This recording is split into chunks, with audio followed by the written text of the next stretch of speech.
테마 긴가 민가 시간입니다. 또 한 주 쉬고 오랜만에 이 코너로 인사를 드리는데요. 최근 시장에서 핫했던 테마 한다면 화장품 많이 떠올리실 것 같아요. 어제 종가까지 놓고 봤을 때요. 최근 5거래일간 핫했던 화장품주들의 상승률 볼까요? 한국 화장품 제조가 무려 44%, 코리아다 38%, 한국 화장품 에이블 CNC, 토니모리뿐만이 아니라 신세계 인터내셔널 등 각가지 화장품 브랜드들은 크게 지난주 후반부터 관심을 받아왔습니다. 이 화장품주가 강할 수 있었던 이유가 무엇이 있을까? 한 3가지 정도로 꼽아봤습니다. 첫 번째는 일단 가장 중요했던 요소겠죠. 애국 테마 순환매 중에 화장품이 급부상을 했던 겁니다. 일본 화장품 안 쓸래. 그래서 국내 화장품이 올라갔던 거죠. 일본 화장품에 대한 반사이 기대였고요. 또 시진핑 방한에 대한 가능성. 외교부 관계자가 곧 시진핑 방한 논의가 있을 것이다라고 이야기 꺼내며 관련해서 중국에 대한 기대감이 또 살짝 올라간 영향 받았습니다. 그리고 세 번째는 많이 빠졌다라는 거죠. 사드 보복 이슈 때문에 화장품주가 많이 휘청이기도 했었습니다. 그 때문에 충분히 가격적인 메리트가 있다라는 분석이 나오며 화장품주 더욱더 강한 힘을 받아갈 수 있었던 거죠. 여기에 불매운동에 또 불을 지폈던 이슈가 있었죠. 요즘 SNS 하시면 잘 가요 DHC 많이 접하실 수 있을 겁니다. DHC의 자회사 일본 방송에서 한국에 대해서 혐한 발언을 쏟아내는 망발을 쏟아내는 방송을 하면서 국내 소비자들이 DHC 제품을 사지 않겠다라고 나섰죠. 대신 국내 제품으로 발길을 돌리기 시작합니다. DHC는 사실 1초에 1개씩 팔릴 정도로 세계적인 클렌징 오일을 보유하고 있었고 국내에서도 상당한 인기였었는데요. 빠르게 H&B 샵들에서 빠져나가고 있고 온라인몰에서도 검색을 해도 검색 결과가 없습니다. 최근에는 그렇게까지 분위기가 번지고 있습니다. 여기에 한국 콜마도 마찬가지입니다. 회장을 사퇴하겠다라고 밝혔음에도 불구하고 52주 신저가를 기록하고요. 한국 콜마가 만든 제품은 홈쇼핑 등에서도 판매를 하지 않겠다라며 빠르게 시장에서 밀려나고 있습니다. 그러다 보니까 이들 반사이익을 보는 기업에 대한 관심이 올라가는데요. 화장품에 쏟아지는 질문들 한번 볼까요? 한국 화장품 제조 그렇게 급등했는데 짧은 시간에 치고 올라갔는데 더 갈 수 있을까 궁금하죠. 그리고 한국콜마 불매는 ODM 1위가 한국콜마고 ODM 2위가 코스맥스입니다. 코스맥스에게 돌아가지 않을까? 코스맥스 실적 안 좋았는데 이제 좀 나아지지 않겠어? 이런 기대로도 가고 있고요. 연우 같은 경우는 수출 비중이 50%이기 때문에 원달러 환율 수혜를 볼 수 있지 않냐 이런 얘기도 질문으로 나오고 있더라고요.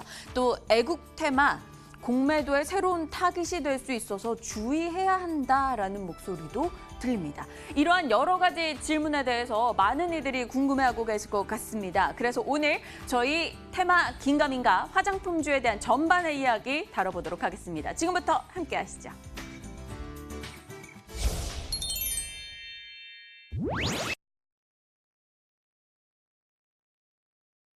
네, 테마 긴가민가 이분과 전략 챙겨보겠습니다. 코스파트너스 김진경 팀장 모셨습니다. 어서 오세요, 팀장님. 네, 안녕하세요. 네, 안녕하십니까.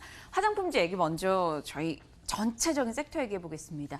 화장품주가 어느덧 많이 빠진데 동의를 하는 이들이 늘어났던 건 사실 중국발 이슈 때문이었잖아요.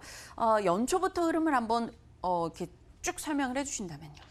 네, 사실 이제 화장품주가 그간 몇 년 동안에도 좀 시장 안에서도 또 인기가 높은 섹터군이기도 했습니다. 근데 어느 순간부터 화장품주들의 추세가 예전 같지 않은 모습을 좀 보여지고 있는데요. 지금 화장품주의 올해 들어 좀 가장 큰 이유들을 살펴보겠습니다. 물론 최근에 시장 폭락에 따른 이유도 좀 될 수는 있겠지만은 가장 큰 원인으로는 예전보다 다른 매출의 좀 부진이다라고 좀 생각을 하고 있는데요.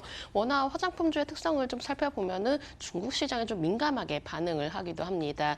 중국 시장 안에서의 매출이라든지 아니면 중국인 관광객 감소에 따른 좀 이런 부분도 민감하게 좀 반응을 할 수밖에 없는 또 섹터군이 화장품주이기도 한데요. 지금 중국 시장 안에서 한국 화장품의 인기가 좀 저조하게 나오고 있다라는 분석도 나오고 있기 때문에 이러한 부분들이 어떻게 보면 화장품주에 좀 큰 영향을 미치지 않았나라고도 생각을 하고 있습니다. 자, 이제 시장에서 보면은 오히려 화장품 이제 매출 부분이 좀 예상보다도 좀 저조할 것이다. 있다라는 분석도 나오고 있기 때문에 이런 부분들이 아무래도 실적적인 부분에서 우려가 더욱더 커지고 있는 상황이지 않을까라고도 생각을 하고 있고요. 뭐 유통 K뷰티 열풍이라든지 면세점 판매 이런 부분들이 또 주목이 되고 있기도 하지만은 중국이라는 큰 시장 안에서의 좀 부진이 좀 워낙 좀 피할 수 없었던 좀 이슈가 되기도 했었던 것 같습니다. 올해 들어서 일단 중국 시장 안에서 화장품에 대해서 소매 판매는 꾸준히 증가를 하고 있다라고 합니다. 하지만 반면에 한국 화장품의 수출은 역신장하고 있다라는 소식이 들려오기도 했었는데요. 이런 이유들을 좀 꼼꼼히 살펴보면은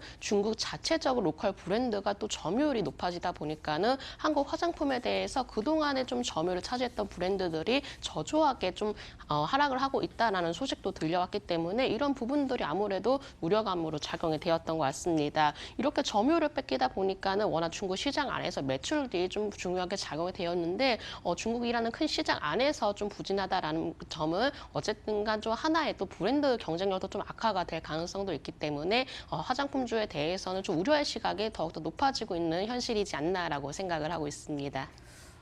그렇다면 팀장님께서는 지금 뭐 증권가에서는 화장품 섹터에 대해서 그렇게 긍정적인 리포트를 쏟아내고 있는 상황은 아니거든요. 업황 자체에 대해서 조금 중립의 의견을 많이 내놓습니다. 거기에 좀 동의를 하시는 건가요?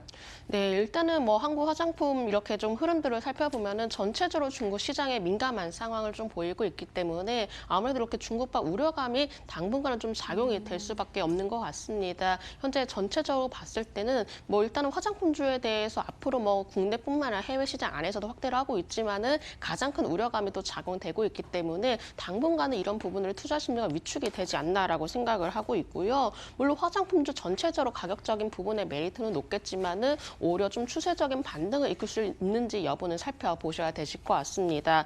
전체적으로 일단 시장 자체가 하반기 실적 개선주로 눈이 몰리고 있는 시장인데 화장품주에게는 그 반대로 실적에 대해서 우려감이 나오다 보니까는 오히려 이제 화장품주들이 하반기에는 좀 주목을 받기 어렵지 않을까라고 생각을 하고 있고요. 다만 유독 화장품주에 대해서는 요즘에는 내수 업종보다도 수출 업종으로 또 구분이 되기도 합니다. 과거에는 국내 안에서만 좀 매출이 좀 이식이 되었다면은 요즘에는 화장품 이제 업체들 자체가 각국으로 수출을 나가고 있기 때문에 이런 부분들도 좀 주목이 되고 있는데 원달러 환율이 상승하고 있어서 수출주로서의 매력이 또 작용이 되고 있기도 합니다. 다만 단기적으로 그 어떤 좀 수출주로서의 매력이 작용되고 있겠지만은 실제적으로 실적적인 부분에 가시화가 되지 않다 보니까는 이런 부분들이 당분간은 좀 더 조심스럽지 않나라고 생각을 합니다. 네, 섹터 전반에 대한 이야기를 나눠봤습니다. 일단 화장품 섹터 자체에 대해서는 조금 보수적인 의견들을 주셨고요. 주위의 목소리를 더 키워주셨는데요. 전반적인 업황을 살펴봤고요. 지금부터는 종목 이야기로 넘어가도록 하겠습니다. 어떤 종목들에 대해서 각각의 의견을 주실지, 그리고 섹터에 투자를 한다면 개별 기업으로서 가장 탑픽은 무엇이 될지 본격적인 이야기, 종목 이야기로 함께 가보시죠.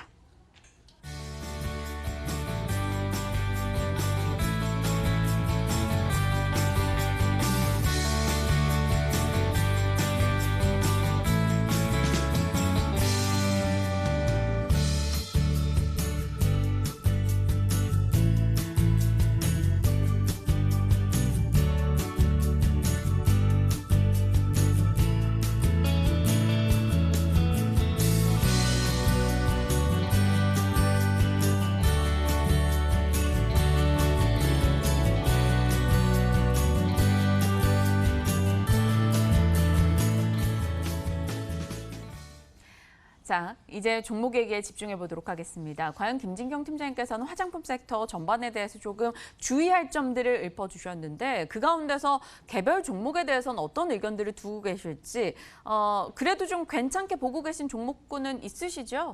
네, 제가 일단은 종목에 대해서는 대형주와 그리고 지금 주목이 되고 있는 화장품주를 좀 몇 가지 말씀을 드려보려고 합니다. 먼저 아모레퍼시픽부터 말씀을 드려보도록 하겠습니다. 지금 아모레퍼시픽의 경우 이 화장품 업종군 안에서 대장주적인 역할을 하고 있는데요. 뭐 가장 긍정적인 면이라고 한다면 아시아 지역에서 지속적으로 성장을 보이고 있다라는 점입니다. 하반기에는 북미 시장 안에서 또 새로운 브랜드를 좀 내놓을 계획이기 때문에 화장품 부문을 중심으로 해서 실적을 끌어올릴 계획이 구체 구체적으로 밝히기도 했었죠.